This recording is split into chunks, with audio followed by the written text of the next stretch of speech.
یا ایھا الذین آمنوا، اے لوگو جو ایمان لائے ہو، لا تتخذوا اليہود والنصارى اولیاء بعضهم اولیاء بعض ومن يتولهم منکم فإنه منهم ان اللہ لا يهدي القوم الظالمین۔ سورۃ المائدہ کی یہ آیت ہے، اس میں بھی اللہ سبحانہ وتعالی یہود اور نصارہ کے ساتھ دوستی، تعلق، رابطہ اللہ منع فرما رہے ہیں۔ بعضهم اولیاء بعض، یہ آپس میں ایک دوسرے کے دوست ہیں۔ اب آگے کیا کہہ رہے ہیں؟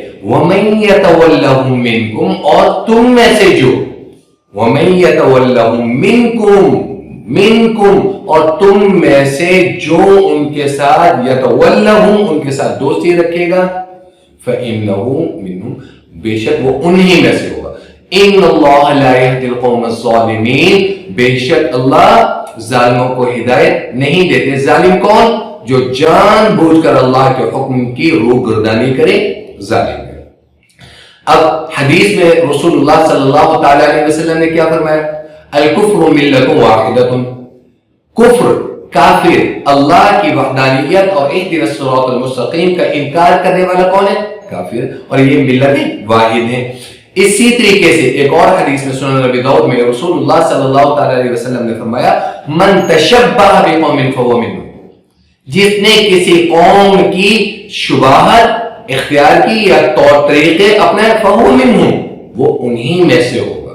تو ارباب علم و بصیرت مسلمانوں کا دیوالی منانا یا مسلمانوں کا ان کی مذہبی رسومات کو ایکسپٹ کرتے ہوئے، انڈوز کرتے ہوئے چلنا، یہ چیز شرعی طور پر ناجائز ہے۔ اب جیسے سوال کے مطابق میں بات کرتا ہوں کہ کیا مسلمانوں کا دیوالی منانا ٹھیک ہے؟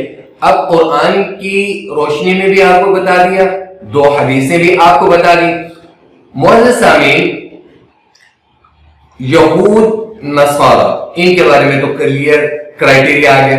یہود نصارہ اور دیگر مذاہب، ہندو ہو گئے، سکھ ہو گئے، جین مت ہو گئے، زرتشت ہو گئے، آپ ان کے ساتھ راہ و رسم رواداری کے طور پر اپنے اعلیٰ اخلاق کو پیش کرتے ہوئے آپ ان کے ساتھ حسن معاملات کر سکتے ہیں، لیکن ان کے مذہب کے وہ اطوار، ان کے مذہب کے وہ طور طریقے جو ان کے عبادات میں یا ان کے مذہب میں شامل ہو، آپ اس میں شمولیت اختیار نہیں کر سکتے۔ The reason is، سوال یہ پیدا ہوتا ہے کہ ایسے کیوں کہا گیا؟ بیکاز آف دیٹ کہ آپ پھر یہ سمجھ رہے ہیں کہ تمہارا مذہب ٹھیک ہے، جس کی تم اطاعت کر رہے ہو، جو تمہاری مذہبی طور پر جو تمہاری عبادات ہیں وہ ٹھیک ہے، میں اس میں شامل ہو رہا ہوں۔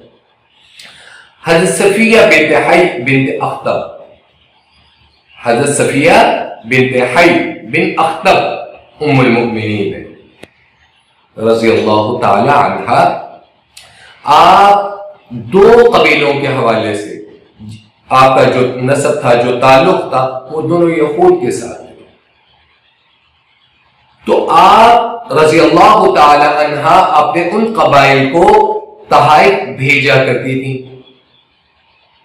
تحائف لینا دینا، حسن اخلاق، یہ ایک الگ چیز ہے، اور دوسری چیز ہے کہ آپ ان کی مذہبی عبادات میں، مذہبی رسومات میں شمولیت اختیار کرنا۔ یا وجیہ الدین والکرم